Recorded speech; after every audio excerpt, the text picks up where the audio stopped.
کہتے ہیں آپ کو، اور مفتی سہیل امجدی صاحب ہمارے ساتھ موجود ہیں وظائف کے لیے۔ مفتی صاحب اگر اجازت دیں تو کل چونکہ وقت کم تھا تو کل کے وظیفے سے متعلق ایک سوال اگر آپ اجازت دیں تو، کہ کل میں نے سوال پوچھا تو جو آیا تھا ہمیں کہ ایک خاتون نے سوال کیا تھا، ان کے شوہر ہیں جو بے جا، ظاہر ہے کچھ تو باتیں بڑی کلیئر ہیں کہ بے جا ہر وقت ڈانٹ ڈپٹ، اونچی آواز میں بات کرنا، یہاں تک کہ کبھی یعنی تہمت بھی لگانا، اور ظاہر آپ نے اس کا ایک پہلو بیان کیا کہ کس طرح بہنوں کو بھی جو وہ خیال کرنا چاہیے وہ، اور اس وقت اگلا سوال یہ کرنا چاہ رہا لیکن وقت کم تھا، تو اس میں اس سارے حوالے سے مرد حضرات کی ظاہر ہے کہ ذمہ داری بنتی ہے، وہ کیا بنتی ہے کہ بات بات پہ شک کرنا، اپنے باسز کے سامنے، دوستوں کے سامنے، سب کے ساتھ بہت ہی چل ہونا، لیکن گھر پر آ کر عجیب بد اخلاق انسان ہو جانا، آپ اس عنوان سے بھی فرمائیے گا۔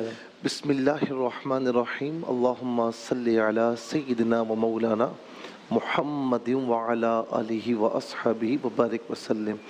آپ نے بہت اچھا سوال کیا اور بالکل آپ کو اختیار ہوتا ہے کہ آپ بالکل کیا کریں سوال ایسا کچھ بھی ہو، کیونکہ آپ ایک طریقے سے عوامی نمائندے بھی ہیں۔ جزاک اللہ، عوام کی بات ہم تک پہنچے یہ بہت ضروری ہے۔ ہاں مجھے یہ سوالات آئے تھے، میں نے کہا آپ سے دیکھیں بات یہ ہے کہ میں ایسے بندے کو مرد ہی نہیں مانتا کہ جو باہر دوستوں میں بڑا عاجز رہے اور اسی طریقے سے باسز کے سامنے نظر جھکا کر رہے اور اس کے بعد جب گھر آئے تو ترم خان بنے، یہ کوئی مرد کی خصوصیات ہی نہیں ہے۔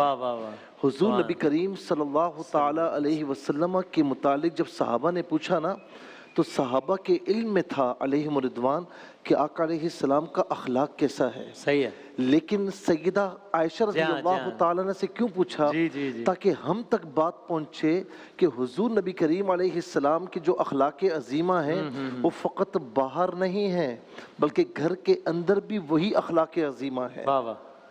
اسی لیے سیدہ عائشہ رضی اللہ تعالی عنہ کا جواب سنیے کہ کان خلقہ القرآن، کہ ان کا اخلاق قرآن ہے۔ پھر حضور سید عالم صلی اللہ تعالی علیہ وسلم نے صلہ رحمی پر، دوستوں کے حقوق پر، یا جو گھر سے باہر ہر ایک کے حق ہوتے ہیں نا، حقوق ہوتے ہیں، ان پر بڑا زور دیا ہے، لیکن یہ نہیں فرمایا کہ تم میں سے بہترین وہ ہے کہ جس کے باہر اخلاق اچھے ہوں، یہ نہیں فرمایا، بلکہ یہ فرمایا خیرکم خیرکم لی اہلہ، کہ تم میں سے بہترین شخص وہ ہے کہ جس کے اخلاق اپنے گھر میں اچھے ہیں۔ سبحان اللہ۔ دیکھیں بندہ باہر نہ بڑے تکلفات سے رہتا ہے، تو کسی شخص کے بارے میں پوچھنا ہونا کہ یہ کیسا ہے، اس کی اصل فطرت کیا ہے، تو پھر جاؤ، اگر شادی شدہ نہیں تو ماں باپ سے پوچھو، بہن بھائیوں سے پوچھو، اور شادی شدہ ہے تو بیوی سے پوچھو۔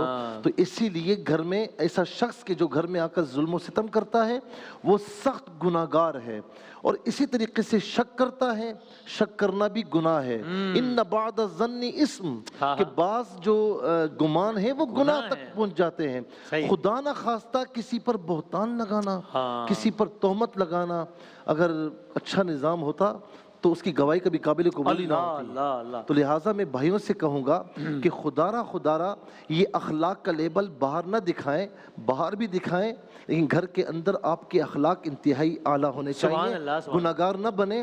وہ سب کچھ چھوڑ کر آپ کے پاس آئی ہے، آپ کا فرض بنتا ہے کہ عاشروہن بالمعروف، اچھائی کے ساتھ زندگی بسر کرو۔ کیا کہنا ہے، کل آپ نے خواتین کی ذمہ داریوں کے حوالے سے بات کر دی، آج مرد کی گفتگو مکمل ہو گئی، جزاک اللہ۔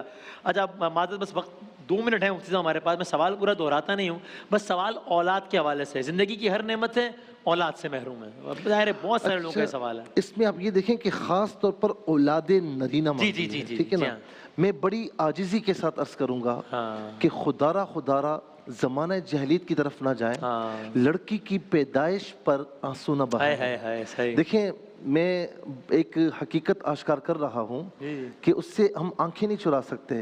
لڑکا پیدا ہوتا ہے تو مٹھائی بانٹتے ہیں، یہ صحیح کہہ رہے ہیں، لڑکی پیدا ہوتی تو مٹھائی نہیں بانٹتے، اتنا ظلم ہے، اور لڑکے کی ماں کہتی بیٹی پیدا ہوئی ہے، اللہ اکبر، یہ نہیں سوچتی کہ آپ بھی کسی کی بیٹی تھی، ٹھیک ہے نا۔ تو اسی لیے حضور نبی کریم علیہ السلام نے فرمایا کہ جس گھر میں لڑکی پیدا ہوتی ہے اور جس نے 2 لڑکیوں کو صحیح طریقے سے پالا بوسا، ان کی صحیح تربیت کی، تو فرمایا کہ اس کو ان کو اپنے گھر کا کر دیا تو فرمایا کہ جنت میں میرے ساتھ ایسے ہوگا جیسے یہ 2 انگلیاں ہیں. سبحان اللہ. یہ بیٹیاں رحمت ہوتی ہیں. سبحان اللہ. گھر پہ جاتے ہیں نا جب بیٹیاں آتی ہیں اور آ کر ماتھا چومتی ہیں اور آ کر سوکس اتارتی ہیں, خدمت کرتی ہیں, تو تب اندازہ ہوتا ہے یہ بیچاری شادیوں کے بعد بھی ان کی کوشش ہوتی ہے کہ ماں باپ کی خدمت کریں, اور بعض اوقات بیٹا نافرمان ہو جاتا ہے تو لہٰذا جی جس پر بڑا ناز ہوتا ہے نا وہ پوچھتا بھی نہیں ہے. تو لہٰذا بیٹیوں کی پیدائش کو رحمت سمجھیں کہ انشاءاللہ وہ اپنا نصیب لے کر آتی ہیں. دوسری بات یہ ہے کہ بیٹوں کی تمنا کرنا یہ کوئی بری بات نہیں ہے, ٹھیک ہے نا. زکریا علیہ السلام نے بھی وارث کی تمنا کی تھی. یہ زکریا علیہ السلام کی دعا ہے. بتائیے 120 سال آپ کی ایج تھی تقریباً, اور آپ کی جو زوجہ تھی ان کی 98 ایئرز تھی اور وہ بانجھ تھی.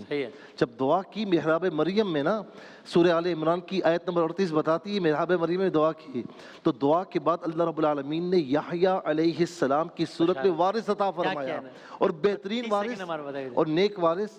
یہ میں دعا بتا دیتا ہوں. ربی لا تذرنی فردا وانت خیر الوارثین, سورہ انبیاء آیت نمبر 89. اے پروردگار مجھے اکیلا نہ چھوڑ اور بہترین وارث تو تو ہی ہے. یہ نماز کی پابندی کے ساتھ فجر اور عصر کی نماز کے بعد 33 مرتبہ پڑھیں, اول آخر 3 بار درود شریف. انشاءاللہ اللہ رب العالمین اولاد عطا فرمائے گا. علاج کرواتے رہیں. اور اللہ تعالیٰ کا صفاتی نام ہے وارث, ٹھیک ہے, یا وارث صبح و شام 33 مرتبہ پڑھ لیں, اول آخر 3 بار درود شریف کے ساتھ. جزاک اللہ, بہت شکریہ. بریک کے بعد حاضر ہوتے ہیں دوبارہ.